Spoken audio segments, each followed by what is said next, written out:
المرحله دي بتبقى ممتعه قوي في المذاكره، اللي هو انت لو دخلتها بتبقى اصلا مش حاسس بالوقت وبتبقى مش عاوز تقوم. تعالى اقول لك ايه المفاجاه اللي هتلاقيها لما تخلص امتحانات ومذاكره. تعرف بقى ان كل اللي ذاكرته ده في كفه، لكن الواقع والحاله العمليه دول كفه تانية خالص. وغالبا يعني كده مش الحاجات اللي ذاكرناها دي هي اللي هنقدر نجيب منها فلوس، لكن بقى للاسف ده شر لابد منه، ودي مش قاعده للتعميم لان كل قاعده بيبقى لها شواذ. تعرف بقى ده زي ايه بالظبط؟ لما تفضل كده طول السنه تذاكر بطريقه واخر السنه تلاقي الامتحان جاي بطريقه غير اللي انت ذاكرتها تماما. واكيد بقى اللي حصل لك ده مش صدفه، لكنه حصل لناس كتير قوي قبلك. ويجي بقى هنا السر اللي كنا نتمنى ان حد يقوله لنا. بص لي هنا بقى كده وانت بتذاكر عشان هقول لك كلمه واحده بس: المذاكره لا تعتمد اطلاقا على مذاكرتك بس. وانا هنا مش بقول لك ان انت هتسيب الكتاب وتقوم، لكن انا عاوزه اعرفك ان في باكج او كوكتيل لازم كله كده يتجمع على بعضه عشان تقرب من الدرجه اللي انت عاوزها. واللي عاوزه اعرفه لك ان الحاجات دي مش بتيجي كده صدفه او عفويه، لكن بتدفع فيها ثمن، وبيكون فيها الثمن غالي قوي. ممكن تكون في شكل مثلا كليه ما اتلحقتش، او شغل صاحبه خسره وما قدرش ان هو يحافظ عليه لاخر لحظه، او حلم ما اتحققش. تعرف انت مع كميه المذاكره اللي انت بتذاكرها طول السنه دي محتاج تعرف معلومه مهمه قوي: انك في الامتحان مش بس بتتحاسب على المذاكره، لكن كمان بتتحاسب ان انت كنت نايم امبارح كويس ولا لا، بتتحاسب على التركيز في الامتحان، بتتحاسب كمان على ثباتك الانفعالي. لا لا ما تقوليش ايه العبط ده،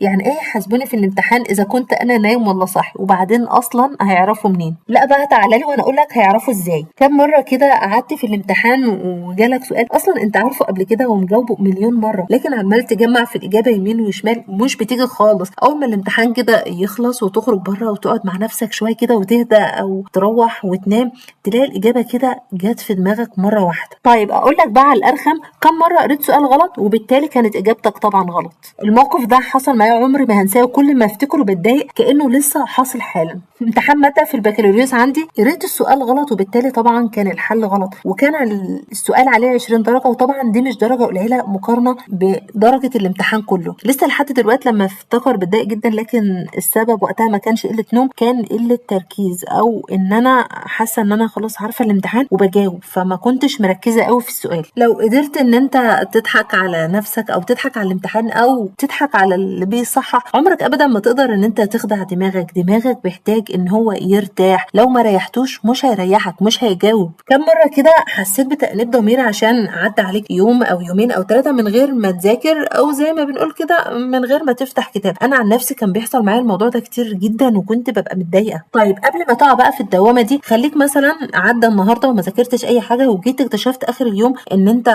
اليوم عدى عليك وما فيش اي محصله في اي اتجاه او في اي حاجه. لازم قبل ما تنام تفتح ماده وتذاكر فيها صفحه صفحتين 3 ايا كان، او تذاكر درس انت حابب ان انت تقراه كده في السريع، او تحل اسئله، تحل امتحانات، لكن ما يعديش اليوم من غير ما تكون فتحت كتاب وذاكرت فيه اي حاجه. عارف انت بقى الحركه دي هتوفر عليك ايه؟ هتخليك تاني يوم ريفرش وفايق، ومش هتحس بقى بحته تأنيب الضمير عشان فقره الفصلان اللي انت كنت عاملها دي، وهتخليك كمان توصل اللي انت ذاكرته امبارح باللي هتذاكره النهارده. انا اعرف واحده كانت بتقولي لما بحس كده بتأنيب ضمير واحس ان انا متضايقه بمسك الكتاب واقعد اذاكر. وعلى فكره هي فعلا عندها حق، ولو حطينا سبب واحد ان هي خلاص ما عادتش شايله هم المذاكره لان هي فعلا بتذاكر، فاعتقد ده سبب يبقى كافي قوي ان هو يخليها فعلا تبقى مرتاحه. حط كده عندك مبدأ ان انت طول ما انت بتذاكر لازم كل يوم تفتح الكتاب وتقرا حاجه او تذاكر حاجه او تحل اي حاجه. ما تعديش يوم ابدا كده من غير ما تكون قاري في حاجه، الا لو اليوم ده انت مقرر فيه ان هو ده يوم الريست بتاعك او يوم الراحه، خلاص انا مش هفتح في كتاب. لكن غير كده لازم كل يوم كده تشغل نفسك وتلاغي نفسك بالمذاكره. وانا كمان بقى كان عندي مبدأ: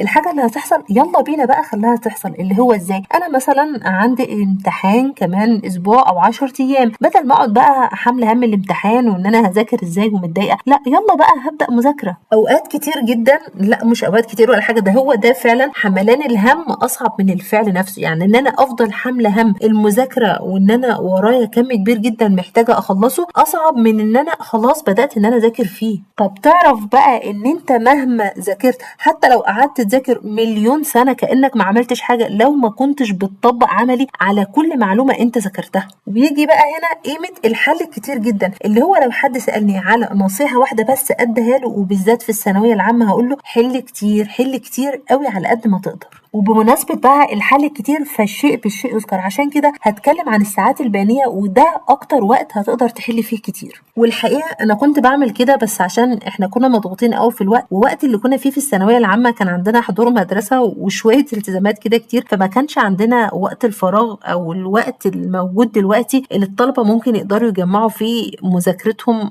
زي ما هم عاوزين. تعالى بقى نشوف مع بعض كده يعني إيه الساعات البيانية. تخيل إن أنت في رمضان وعندكم عزومة كبيرة وجاي لكم بقى ناس كتير وضيوف أنت مستنيهم وحابب إن أنت تقابلهم أوي. في الوقت ده على ما المغرب يأذن حاسة إن هو ممكن يبقى صعب أوي عشان أنت صايم أو كده، بس ده وقت مناسب أوي. ممكن بنتكلم في نص ساعة تقدر تحل فيهم جزء بسيط من واجب إنجليزي كان عليك أو واجب عربي، أو لو أنت في كلية في تاسك بسيط ممكن تعمله على اللاب. حاجات بسيطة كده ممكن تلمها لكن بتفرق معاك طول اليوم. في حاجات بسيطة كده ممكن تقراها في المواصلات لو أنت رايح كورس أو رايح مشوار أو جاي من مشوار، أو لو أنت مثلا مستني المستر بتاعك لسه الحصة بتاعتكم ما بدأتش، ممكن في حاجات كده بسيطة تقراها أو تذاكرها أو تجمعها كحل أو كده، دي بتوفر عليك وقت كتير جدا بعدها. عارف أنت المادة الصعبة اللي بتبقى تقيلة عليك ومستثقل ومش قادر إن أنت كده تقعد في قعدة وتخلصها، دي بقى هنقطعها. ونقطعها هنا ما أقصدش يعني إن إحنا خلاص هناخدها كده نقطعها ونرميها، لأ، أنا أقصد إن إحنا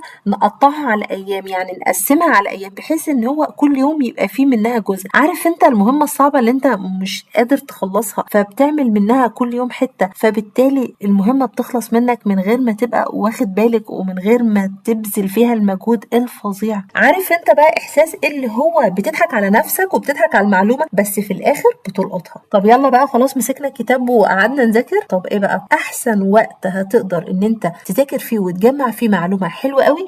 اللي هو الوقت اللي هو حوالين الفجر، قبل الفجر، بعد الفجر. الوقت ده رهيب في المذاكرة. بس ما تقوليش بقى ان انت هتفضل كده طول الليل صاحي وعاوز تستفيد من وقت الفجر ده، لا طبعا، عمرك ما هتجمع معلومة. انت اقصى حاجة هتجمع كده مخدات وتركن في جنب كده وتنام. بمناسبة النوم ما تقعدش ابدا تذاكر وانت قاعد كده تنام على نفسك، انت ما بتعملش اي حاجة اكتر من ان انت عمال تعذب نفسك وخلاص. حابب تنام قوم نام شوية، ريح جسمك وريح دماغك ساعة ساعتين، اظبط منبه وبعدين قوم تاني كمل مذاكرتك. لكن ما تقعدش ابدا كده، انت مش بتضحك على دماغك ولا بتضحك على الكتاب، انت قاعد كده بتضيع وقتك وبتضحك على نفسك وبس. وقت ما تعوز تنام قوم نام وقوم تاني، هتبقى فايق اكتر من الاول وهتقدر تجمع معلومات اكتر من الاول. طيب وكلامي هنا للناس اللي اول ما قعدوا على الكتاب لقوهم قاعدين كده نايمين على نفسهم ومش قادرين يجمعوا معلومة وهم اصلا دايما مش مجمعين او مش مركزين. لا طبعا، انا كلامي للناس اللي قعدوا وذاكروا وركزوا وجمعوا معلومة وتعبوا ومحتاجين فعلا ان هم يرتاحوا، سواء جسمهم يرتاح او مخهم يرتاح شوية، لا دول يقوموا يناموا. انما الناس التانية دي لا، انت بقى اقعد تتنطط تتشقلب، اعمل قهوة، اعمل اي حاجة، انما انت هترجع تقعد على الكتاب تاني وتجمع معلومة. وقت بقى اما دماغك يستكفى تروح تنام، انما انت رايح تنام على ايه في الاول كده وانت لسه ممكن تكون قايم من النوم؟ اقعد ذاكر وظبط المكان والاجواء حواليك لحد بقى ما دماغك تدخل في مرحلة كده بنقول عليها الفلو، اللي هو انت مش بتعمل